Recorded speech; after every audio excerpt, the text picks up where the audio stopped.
당시 대학 신입생이었던 저는 방학을 앞두고 기말고사와 기말고사 대체 리포트를 준비하고 있었습니다. 모범생까진 아니었지만 대체 레포트를 받은 과목은 제가 좋아했던 과목 중 하나였기에 상당히 철저하게 준비하고 공을 들이다 보니 어느새 어두워졌습니다. 쿵쿵쿵. 오른쪽 벽에서 주먹으로 벽을 치는 듯한 그렇다고 세게 치지는 않는 누군가가 노크를 하는 듯한 소리가 들렸어요. 그때 당시 연립주택이었던 저희 집은 가운데 빈 공간이 계단이고 그 양쪽이 집이었습니다. 그래서 평소에도 옆집에서 떠들거나 벽에 뭔가가 부딪히면 소리가 울리곤 했기에 처음에는 크게 신경 쓰지 않았습니다. 쿵쿵쿵.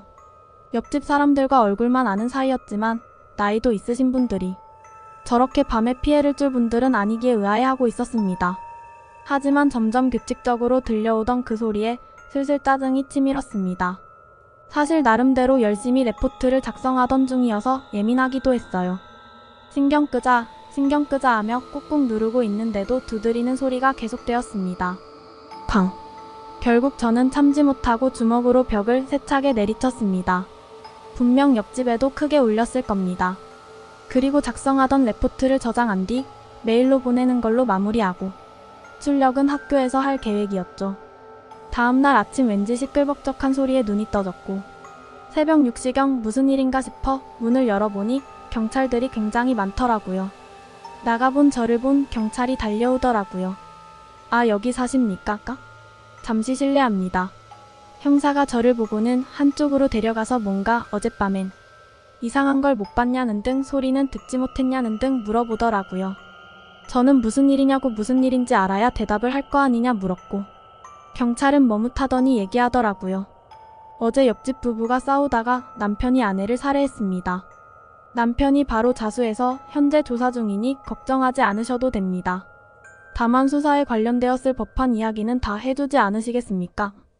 잠시 멍해졌지만 경찰에게 어제 들은 소리를 이야기해준 뒤 시간은 레포트를 메일로 보냈던 시간을 보며 된다며 시간을 보여드렸습니다. 이틀 뒤 나름의 자책감에 시달리던 저에게 연락이 왔습니다. 그 형사가 전화와서는 레포트에 메일 보낸 시간이 정확한 건지, 그 시간에 벽을 두드리던 소리가 계속되었는지, 언제부터 얼마나 그 소리가 들렸는지 저번에 한 이야기를 재반복해서 묻더라고요. 하지만 저에게는 마치 왜 나가보지 않았냐는 듯한 꾸짖는 듯한 소리로 들렸습니다. 자책감에 오히려 화가 난 저는 소리를 질렀습니다.